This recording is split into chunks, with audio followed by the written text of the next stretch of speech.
They were the first large animals to fly. Their bodies were so bizarre that it's hard to imagine how they got into the air. They were pterosaurs, and they ruled the skies for 150 million years.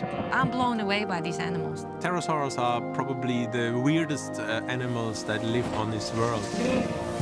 They're the closest thing to living dragons the planet has ever seen. But they're not birds, and they're not bats. So what on earth are they?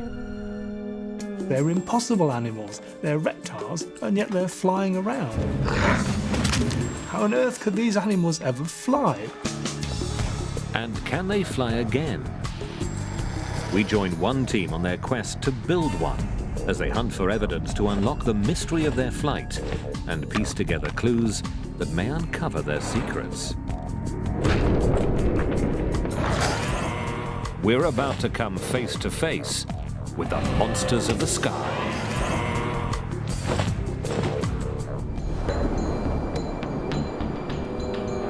"100 million years ago, the Earth was a place in which many strange monsters swam and roamed. The planet was in the grip of giant reptiles, and the ancient game of hunt and kill played out on a scale we wouldn't recognize today.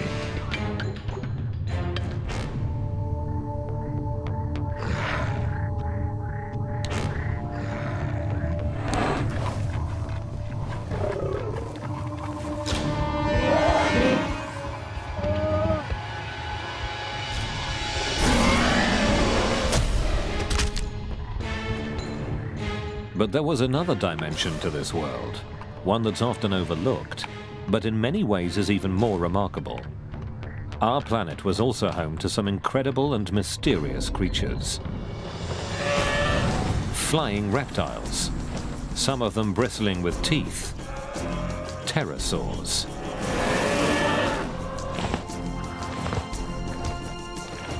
After insects, pterosaurs were the first animals to fly. And they became a global air force.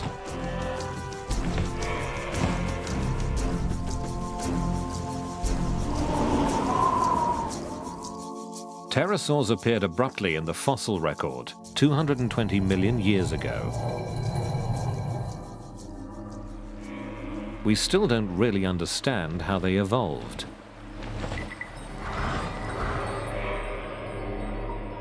But we do know that after they arrived, they spread around the globe, undergoing some of the strangest costume changes in the history of life.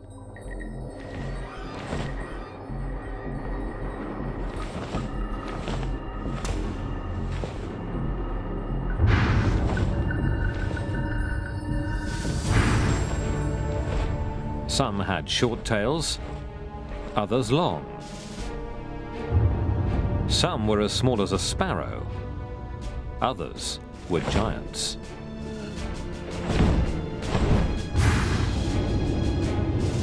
Many were covered with something like hair and sported flamboyant crests. They had outrageous jaws, fine-tuned for hunting. But for all their variety, it was flight that defined them. Somehow, these long-necked, gawky creatures not only worked out how to fly, they perfected the technique. 220 million years ago, this skill set them apart from every other large creature. Birds didn't even exist yet.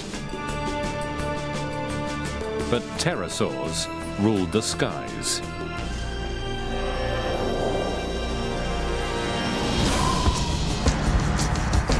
We're only just beginning to solve the mysteries of their reign. What was it like in the world of the pterosaurs? How big did they get?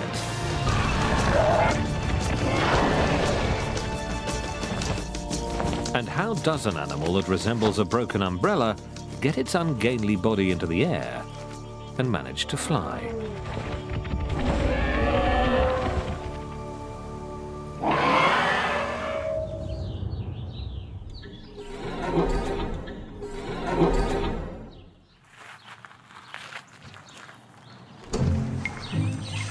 Hi, guys. Hey, Margot. Hey, how's it going? Led by Dutch engineer and Stanford professor Margot Gerritsen, one team will try to build a model, a lifelike flapping and flying pterosaur. And there are instructions for building a pterosaur. They're written in stone. You have to get everything from the fossil record. So it's fascinating to try to put it all together like one big puzzle. It was a beautiful design, something that's extremely hard to duplicate. Gonna be real challenging, Paul, because if you To work out how pterosaurs flew, we need to understand the strength of their bones and how they moved.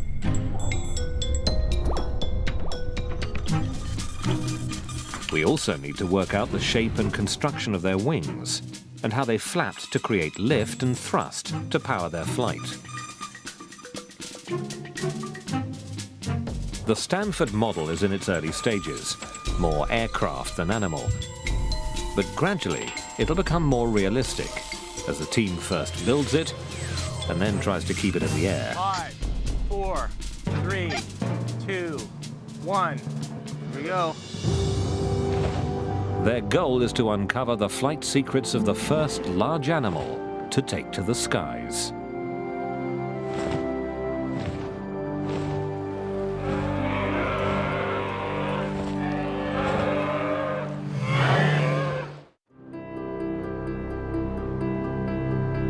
We used to think that birds and bats were the only big flyers in the skies.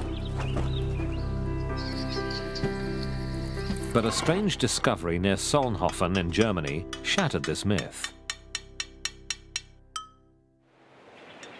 This limestone quarry turned up clues about life in a shallow lagoon 150 million years ago.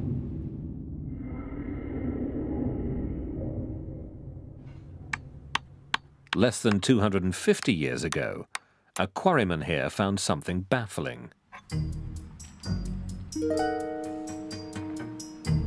It seemed to defy explanation. Naturalists of the 1700s fumbled for answers based on familiar known creatures. Some thought it was a type of duck. Others believed it was a kind of bat. Yet others thought the wings would have been used for swimming underwater. But the fossil defied them all. It was unlike anything ever collected before. At the Natural History Museum in Paris, Philippe Taquet walks in the footsteps of the man who finally unraveled the mystery. That sleuth was Georges Cuvier. He was the first person to realize that animals had become extinct, and the first to understand what dinosaurs were. And here, 2 centuries ago, he applied his forensic eye to the German fossil and blew the case wide open. Cuvier received a drawing of this strange petrified animal, and he realized suddenly that it was completely a new order of animal. It was a new branch on the tree of life. Cuvier spotted a tiny bone in the jaw, like those found in only one kind of animal. The weird winged creature was a reptile. But what was a reptile doing in the sky? You have a reptile flying. This was completely surprising.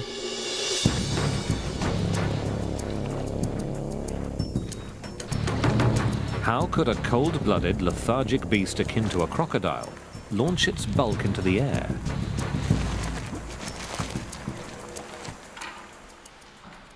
Cuvier found the answer in the hand. A single finger had grown to enormous size. And Cuvier said, I will call this animal the pterodactyl. That means the wing on the finger. It was a revolution in zoology.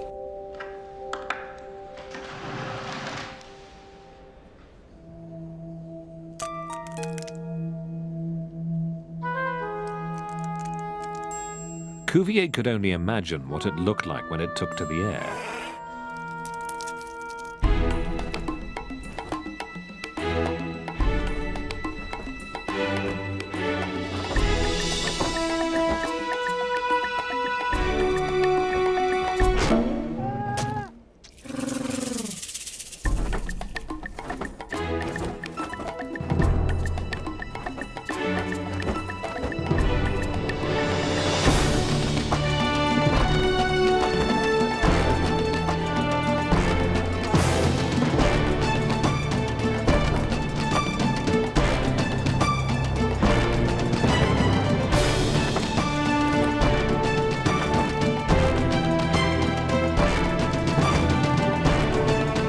For 200 years, we've known that pterosaurs flew, but it's only recently that we've started to understand how.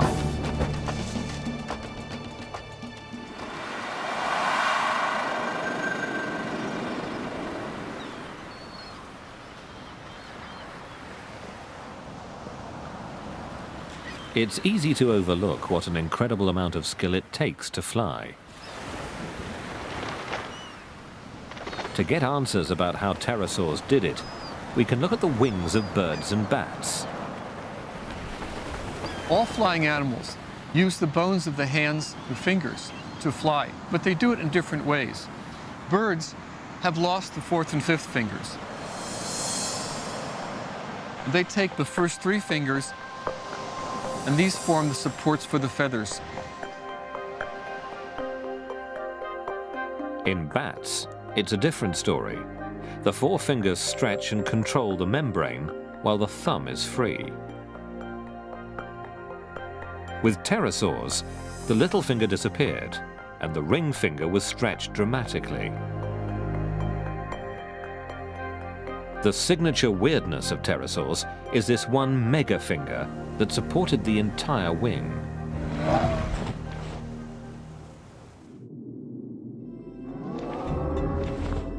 You see an animal that is like nothing else you've ever seen. It's the most bizarre, ungainly, beautiful creature.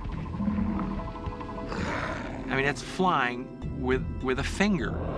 Evidence of that finger is elusive. Pterosaur fossils are extremely fragile. It's very rare to get a beautiful specimen of a pterosaur. Nevertheless, Paul Serino did it. A few years ago, on an expedition to Africa, he found a pterosaur where no one expected it. It's a pterosaur bone, probably a wing bone.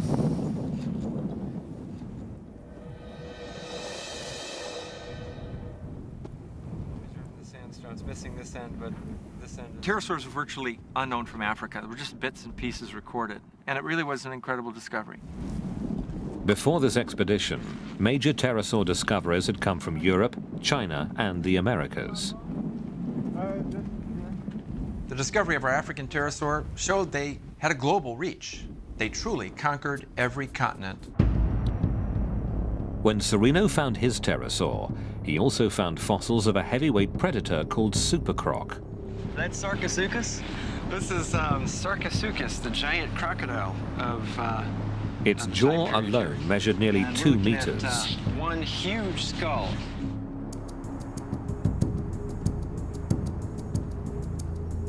Did pterosaurs clash with this giant?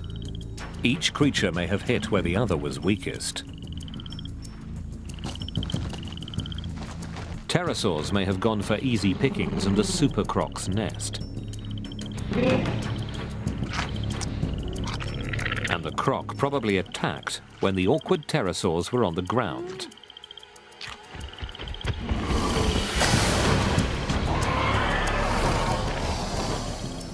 Investigators recently unearthed evidence of a similar conflict, the first of its kind ever discovered. A fossil find in Canada may show that pterosaurs did tangle with dinosaurs.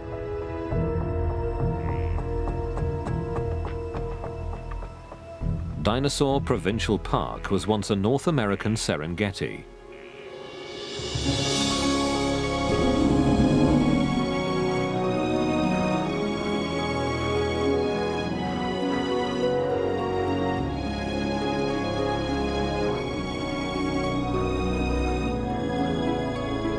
Pterosaurs here tried to steer clear of danger on the ground.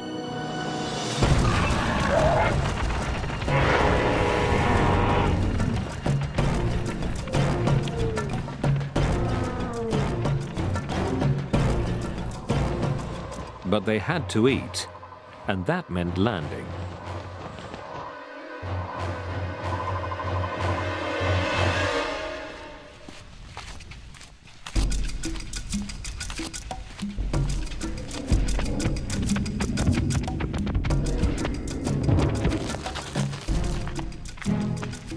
Eons later, a fossil hunter found hints of what may have been one pterosaur's last landing.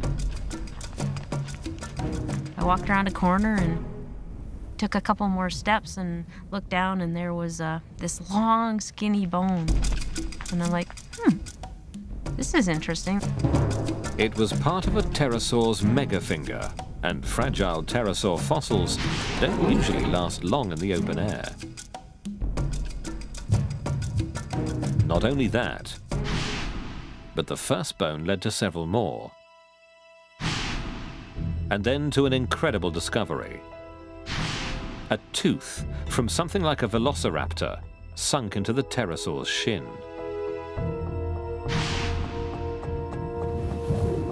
What had happened here?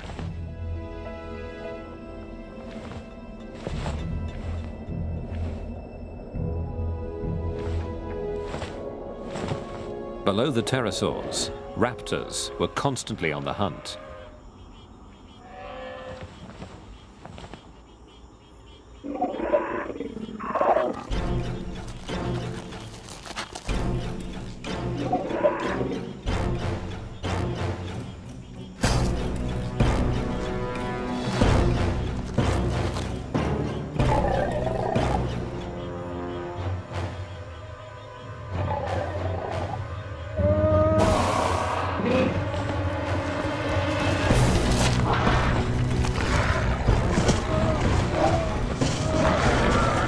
Pterosaurs on the ground were vulnerable.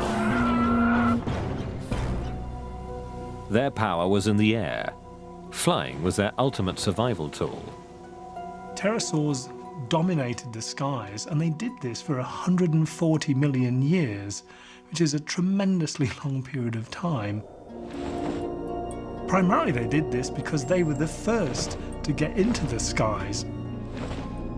Before birds evolved, pterosaurs had the skies to themselves for 70 million years. They spread across the globe and morphed into a wild variety of forms. And aside from the power of flight, they all had one thing in common. Pterosaurs were incredibly effective predators.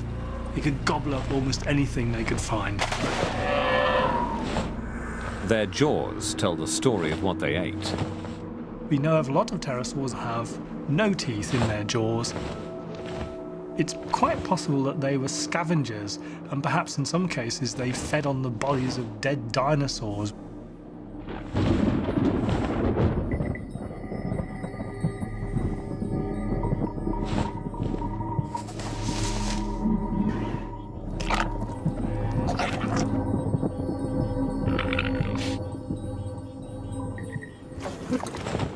Many pterosaurs were aggressive hunters. Some were able to snare their fish on the wing.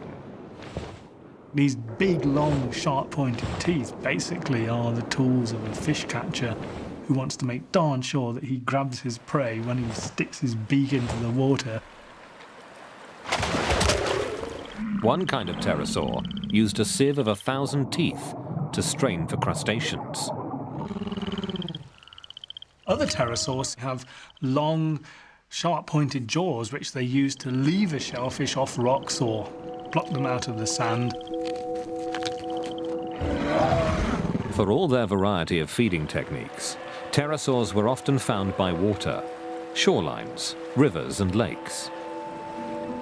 And water wasn't just a place to eat, it was also a place to be eaten. Tylosaurs, giant marine reptiles measuring up to 15 meters long, lived in prehistoric seas.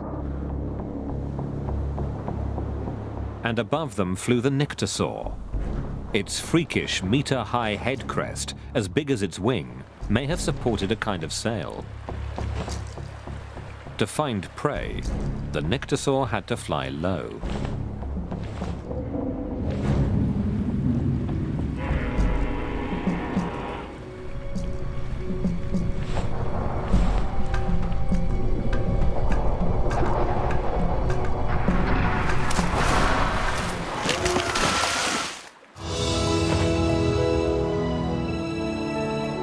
But for every pterosaur ambushed from below, many more spread across the globe.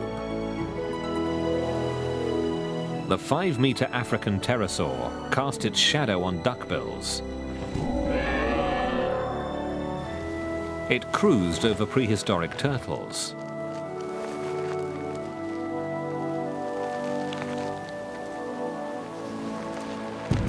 But with every skimming flight over water, it risked being torn from the sky. So to avoid that fate, pterosaurs could not only fly, they could fly well, even at low altitudes. And the evidence of these aerial skills comes not from a new fossil wing, but from ancient tracks preserved in stone.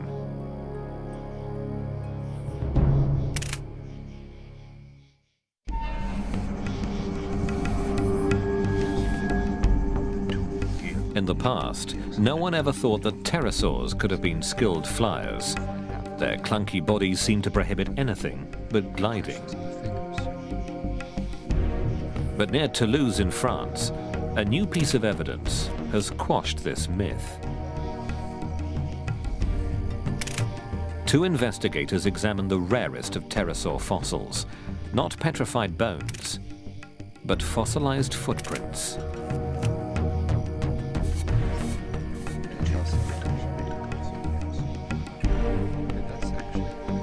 It's a unique site in the world. This is the first site that actually preserves pterosaur tracks that everyone agrees are pterosaur tracks. One set of footprints here is as vivid to trained eyes as a series of photographs.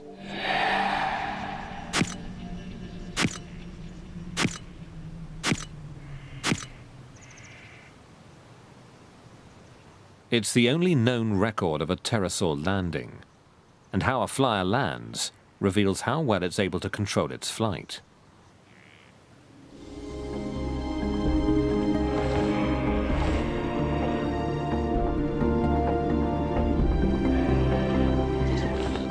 Aeronautical engineer Paul McCready is known for inventing weird flyers, like the Gossamer Albatross, the first human-powered craft to fly across the English Channel.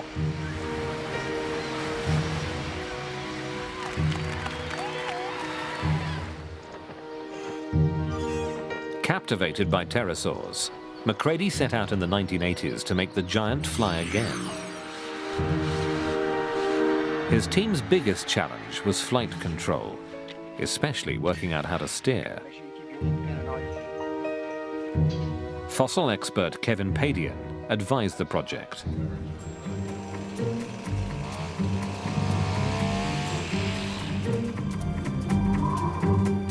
They were able to get it off the ground, get it up in the air. It was fantastic at the time. We now know that pterosaurs mostly relied on their incredibly sophisticated wings for steering. McCready's wings weren't up to the task. They were made from an unlifelike, rigid carbon fiber.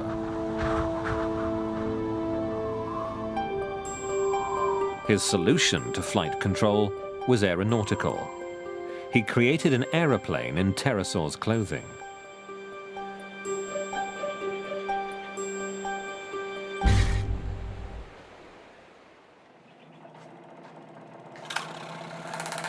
Gerritsen, on the other hand, is aiming for a lifelike pterosaur that steers like the real thing. Really what's helping us most is that we know a lot more about pterosaurs. Because lots of fossils have been found. We know much more about how they were built. For example, fossil evidence shows that pterosaurs flew with their heads angled down, not parallel to the ground, as McCready's model did.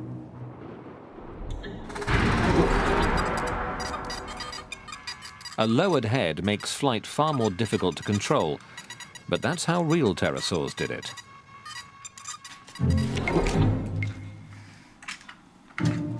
Weight is another challenge. The power-to-weight ratio governs all flight. And here, the model has another advantage. New super-light components. The batteries are a lot lighter and very powerful, and that's helping us a lot. The batteries hold 15 times as much power per kilogram as Macready's did. The servo motors are also far smaller, lighter and more powerful. But the biggest difference is the wing. The goal is to solve the steering problem by copying the complexity of a real pterosaur's wing. Macready's wing had only a single moving joint, the shoulder.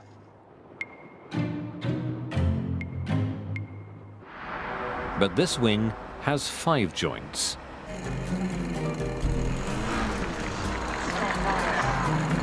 At a runway for remote-controlled aircraft, the model's wings are about to be tested.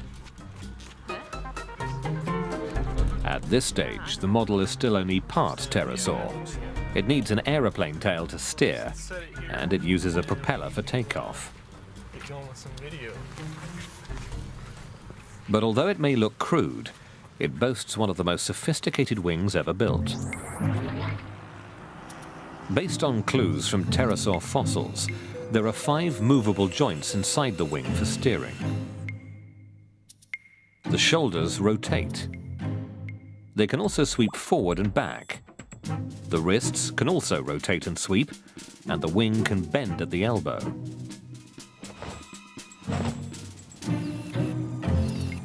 The object now is to experiment with these joints.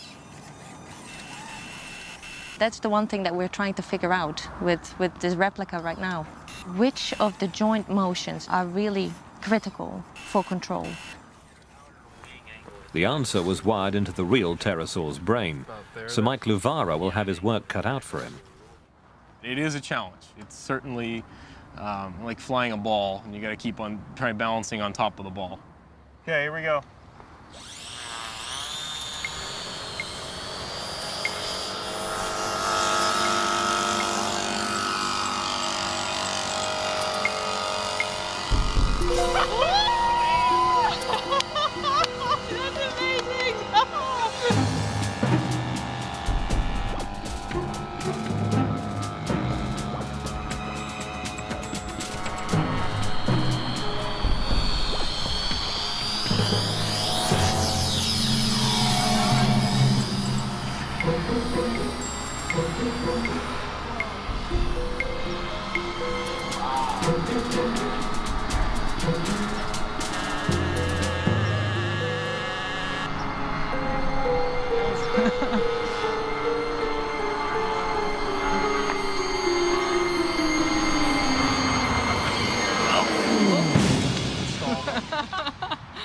Oh well. Luvara couldn't react quickly enough to keep the model in the air. I would have loved to make it all the way around, but I think we need to do a little more work. Oh my goodness. But it's still a breakthrough. Never before has such an adjustable, lifelike pterosaur wing flown. Something's loose here. I think we popped the elbow. Pterosaurs don't give up their secrets easily. And for a long time, one fundamental fact about these outrageous flyers eluded us.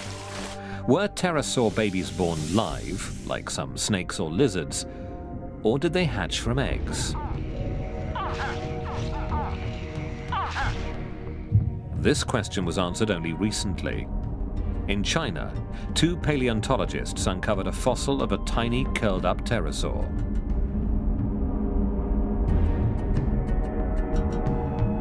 It was a pterosaur chick inside an egg.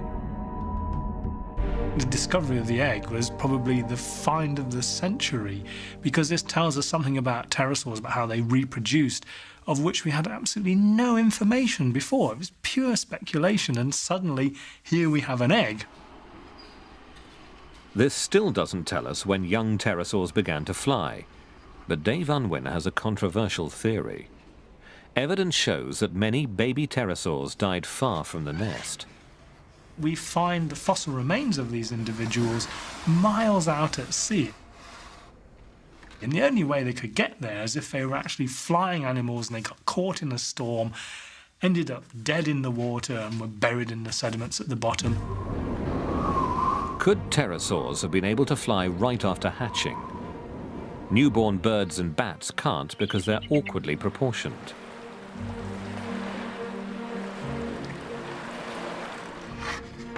to prove his hunch that pterosaurs could take wing right after birth, Unwin needs more evidence.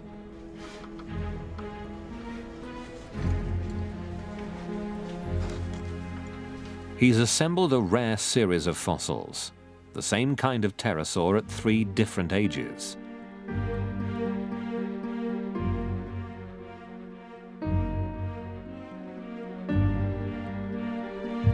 He measures the length of the bones that make up the arm, then those of the megafinger.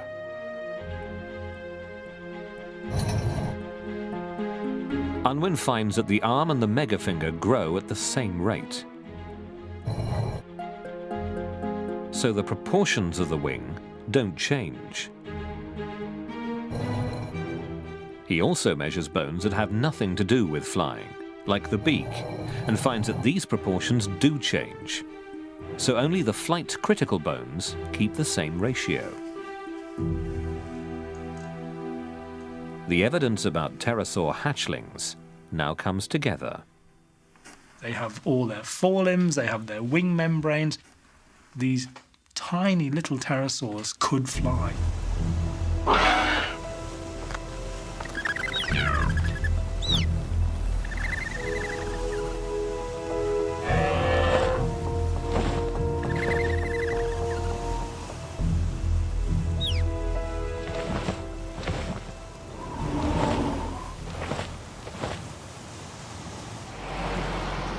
The model is nearly ready for its next flight test. But its body hasn't quite finished evolving.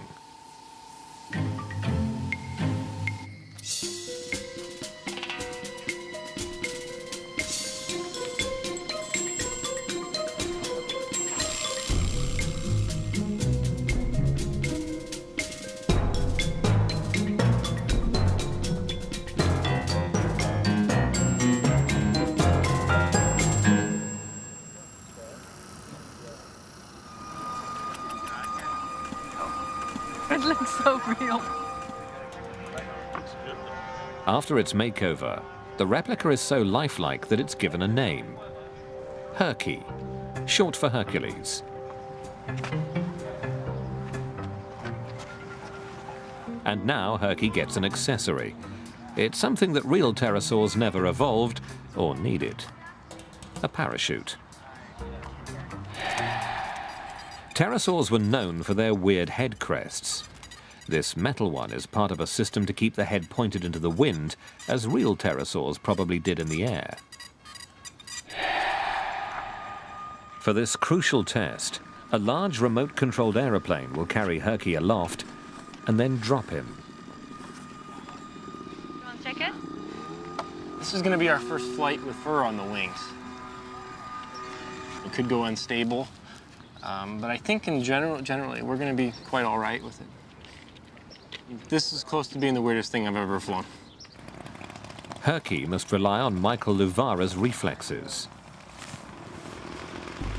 A real pterosaur had a big advantage, a flight computer, its brain.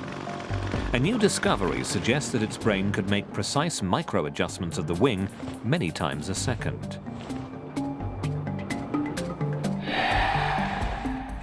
In a major breakthrough, recent X-ray scans of their skulls revealed faint imprints of pterosaur brains. Pterosaurs had huge balance organs that were able to measure tiny changes in pitch, yaw, and roll. A large part of the brain helped keep the pterosaur's eyes steady during quick maneuvers, a skill critical for hunting. Controlling flight also required gathering data from the wing as well as from the arm and leg joints that kept the membrane taut.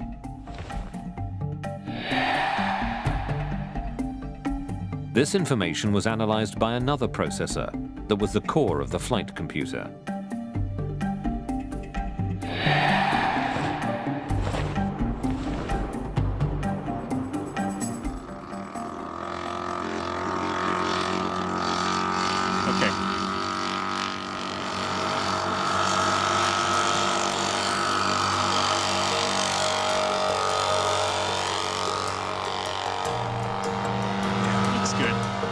With Luvara filling in for Herky's brain and a second pilot controlling the mothership, a gliding test of Herky's lifelike wing begins. Altitude. Okay, one more lap. The Pterosaur will be released at a height of over 200 meters. Okay, countdown to launch.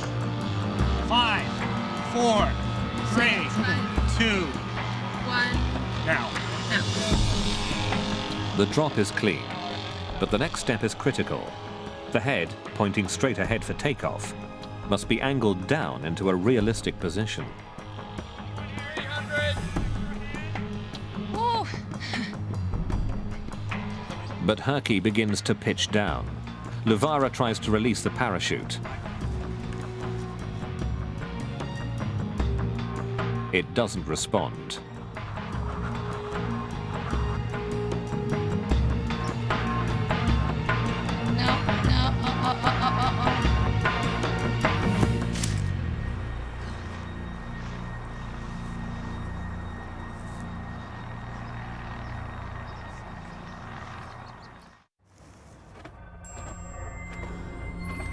The reason for Herky's failed flight can be found by once more looking at birds and bats.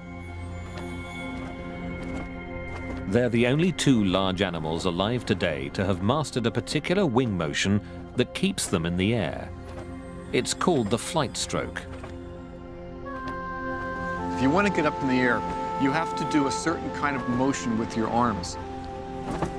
And you can't just flap like this, it doesn't work. It actually requires a stroke that's down and forward, up and back, down and forward, up and back. Pumping wings at high power for a long time is something that only warm-blooded creatures like birds and bats can do. They have a racing metabolism, the equivalent of a V8 engine.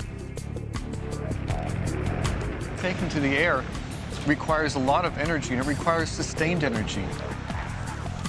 If you want to stay up in the air, for safety's sake, you better be able to have a good energy reserve. Otherwise, you run out of gas and fall down in the middle of a big flight. It's not good for you. But pterosaurs were reptiles, and all living reptiles are cold-blooded. Could pterosaurs have been warm-blooded reptiles? There's a convincing clue to suggest that this may have been the case. A fossil recently discovered in Inner Mongolia shows a pterosaur that had fur not only on its wings, but on its body. This was also an animal with a big motor, but only warm-blooded beasts need fur to conserve heat. They're burning energy like mad, and they're able to burn that energy in bursts when they really need to. Something about that kind of lifestyle requires a physiology like a bird that is burning fast and hot. Maybe pterosaurs would have felt warm if you touched one. They were everything but like today's reptiles.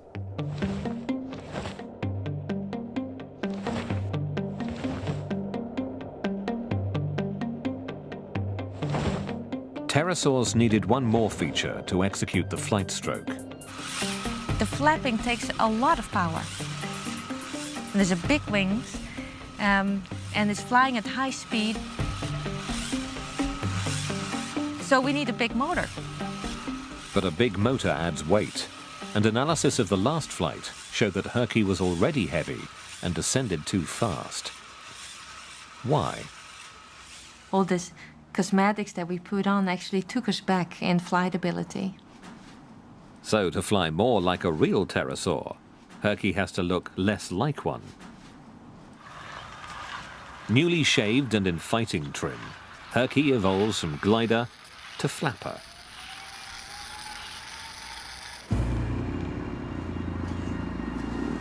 Herky's been worked over, crash-tested and refined.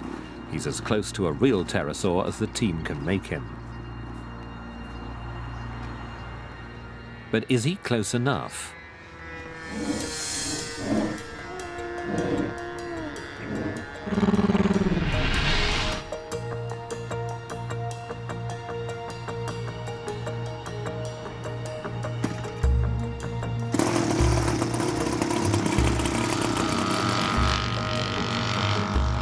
On a wing finger and a prayer, Herky takes off for the last time.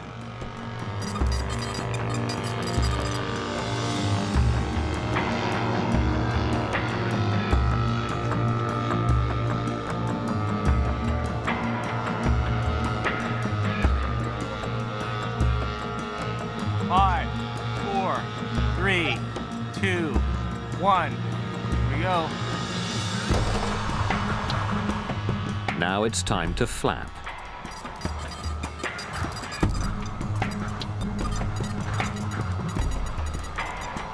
But after a single flight stroke, the wings jam. Herky's engine is too weak, and he can't even get his wings back to level. Luvara bails out. Shit worked. About 50 feet, 40, 20, touchdown. Well, it doesn't look too bad. I think the parachute saved us. Yeah. I think we lost our clutch and gearing. Oh, that's it. Yeah, look at that. That's why it didn't flap. I think we were spinning the motor with nothing. Yeah, the whole clutch system came apart. How about that? Oh, that explains a lot. Well, that also Herky turns out to be a runt. Yeah. Later calculations reveal that his flapping motor had only half the power a real pterosaur would have had. Incredible load in the air. But Herky's wings have still helped to rewrite the book on pterosaur flight. A little bit of slop inboard. I don't know what that was. I'm really proud of the design of the wings. We built a wing that behaves beautifully in gliding flight. We can control the shape, and by controlling it, we can steer the pterosaur. So that's been fantastic. The real animals set an almost impossibly high standard. And it was only by building Herky that we've learnt just how skilled they were.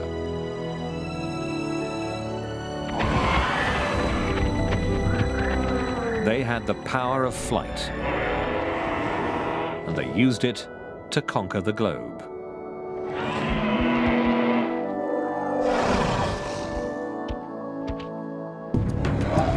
Tenacious hunters, they adapted to different diets.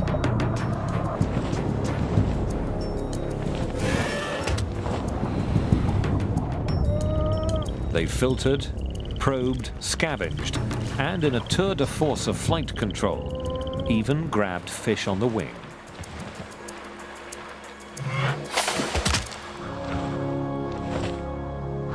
They were quite amazing. Compared to every living animal that I know, every living flyer or man-made flyer, I think the pterosaurs beat them all.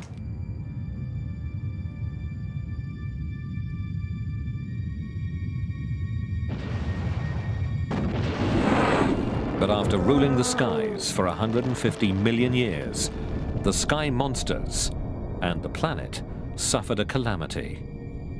An asteroid struck the Earth.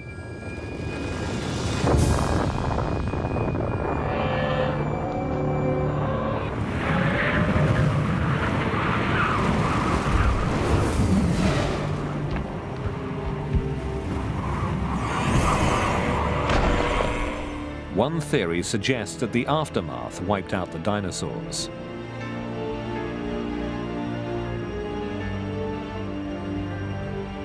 The monstrous marine reptiles also disappeared.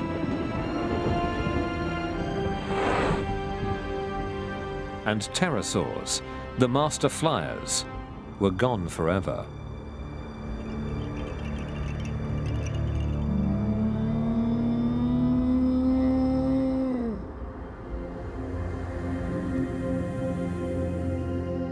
The skies are now left to the birds and the bats. But for all their majesty, they'll never match the grandeur and uniqueness of the greatest creatures ever to take wing.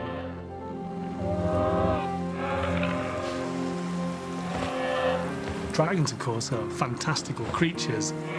Jaws full of teeth, huge wings. These, of course, are myths, never existed, but there were creatures who had all this. They were huge, They had big teeth, they had claws, and they were the pterosaurs.